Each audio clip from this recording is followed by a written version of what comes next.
10 years of experience developer getting rejected after full interview loops. Is the market just this tough right now? For the people watching us, this is a scenario we are seeing very often in the current market.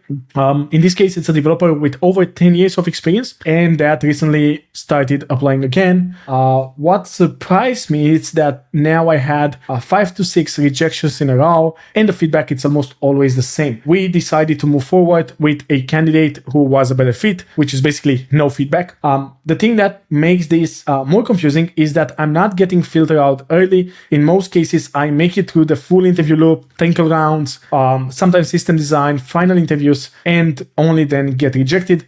This is something that Bogdan and I have seen happening in the market with other candidates. We will expand on it, on why this happens and how you can actually avoid it. But anyway, let's finish the story. A few years ago, around 2020, 2021, it felt like experienced engineers had a much easier time getting to interviews or receiving offers. Well, not only experienced engineers, everybody had an easier time. Now it feels significantly harder, even when you get through the whole process. Yes? So I'm trying to understand what's going on. Number one, is the market actually this competitive right now? Or was 2020, 2021 just unusually easy? And this is closer to the real baseline. Bogdan, what would you say?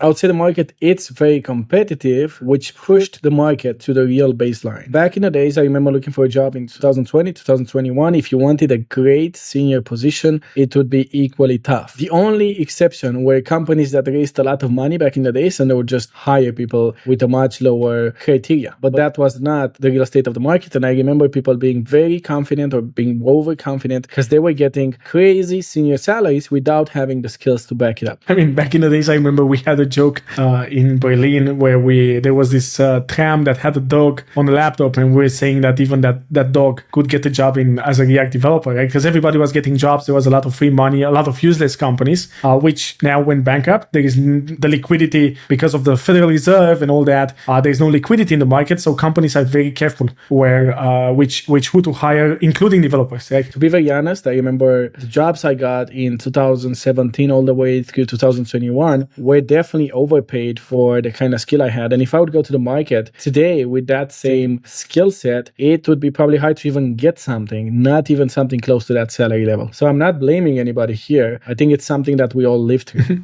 This developer is also curious about two things from people who have been through the interview process recently. Number one, what actually helps improve conversion from final rounds to offer? So is it resume tweaks? Is it targeting fewer companies, networking? So Bogdan, you work a lot with the developers we coach and mentor, and I know many of them come to us with the exact same problem. But how would you deal with this? Like you get, you go through the rounds, you get to final rounds, but you don't get an offer. What's the problem there, in your opinion? So to answer the first question, what actually helps improve conversion from final rounds? That's the biggest mistake I see people doing. They think you need a great resume to get the interview. But the reality is, and this is something we repeat to everybody in our coaching program, is that the resume will frame the whole interviewing process. So if there are mistakes in your resume, you might find out at the very end, but you're wasting your time. Because many times, the person that makes the final hiring decision, it's usually a VP of technology. If they ever had a conversation with you, it was a very short one. And what they have in front is your resume and whatever the limited feedback they get from everybody else that writes some notes when they interview you. So they have very limited information. If they go onto your LinkedIn or they go into your resume and things are not solid, they will move on with someone else. And right now,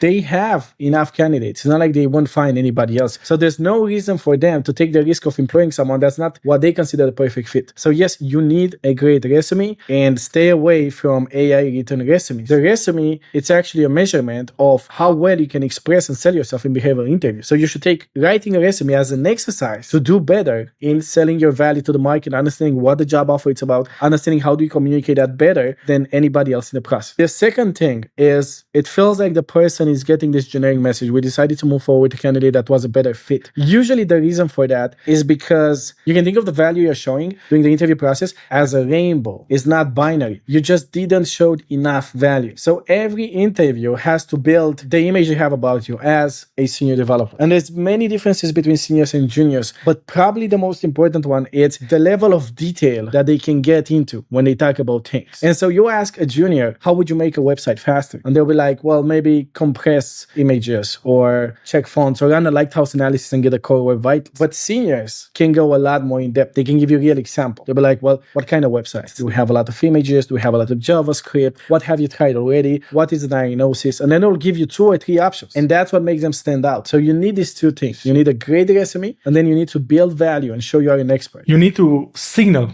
seniority, and you do that. The most effective way to do that, and probably the only one, is to technical depth. Right? And when we say depth, something we realize is, a lot of developers know some React, they can put together some components, get an app, they can even do some debugging.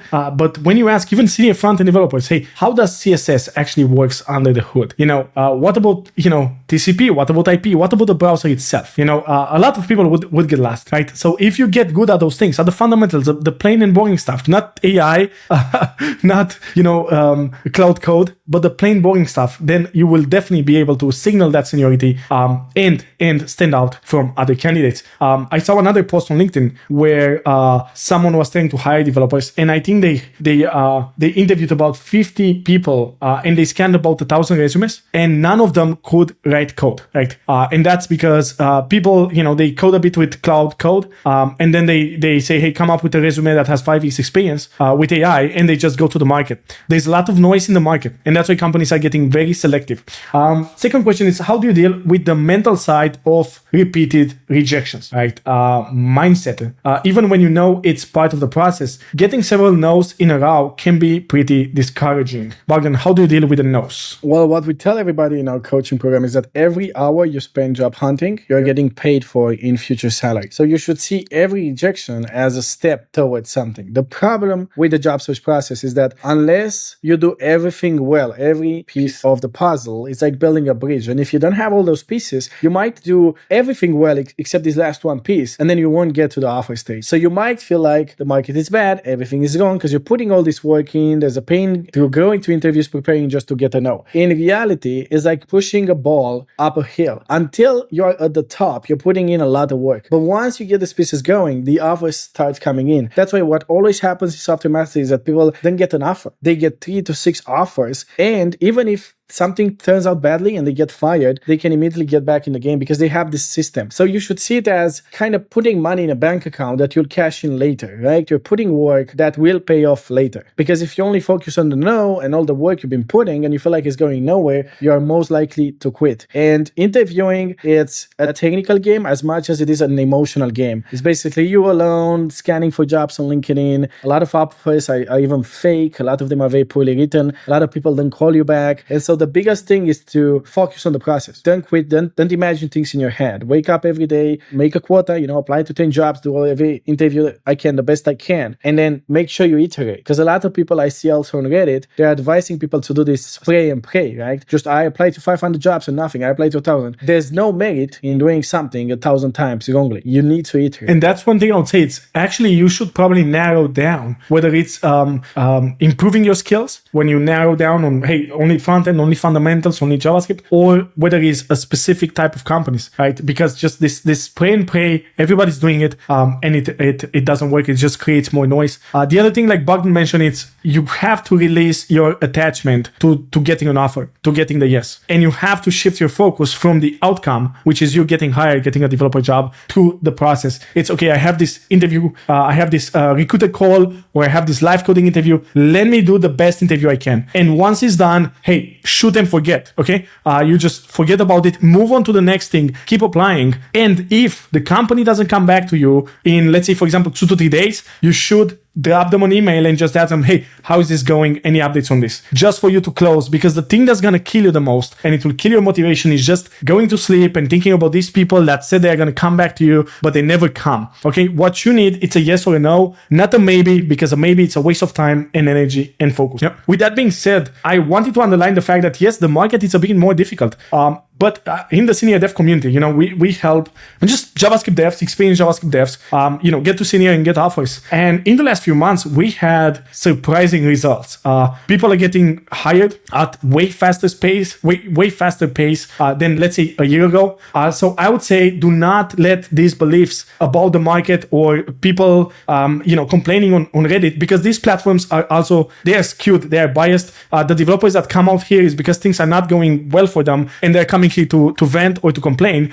So don't let your perception about the market get in the way of you going out there, applying and trying to get the best job offer you can get. The last thing I would add is that interviewing, it's a career-long skill, and you should see every interview as a rep. And so you will be changing jobs over the course of a 30-year to 40-year career quite a lot. I mean, on average, I think developers used to switch jobs every 1.4 years. Maybe it's 2 years now, depending on the market you're in. If you switch jobs every 2 years and your career is 30 years, you will have to do this job hunting 15 times. And you have to go through everything, iterating on that resume, calling people up, selling yourself. So you should see it as, oh, this is actually part of my career. This is like 30% of everything I need to do. And I need to get good at it, because the better you are at managing those emotions and stay in the market and do the things nobody wants to do, which is getting ejected and trying again and iterating and writing a resume by hand, not with AI, the better you are at that, the more value you'll be able to capture from the market, from your work. Awesome.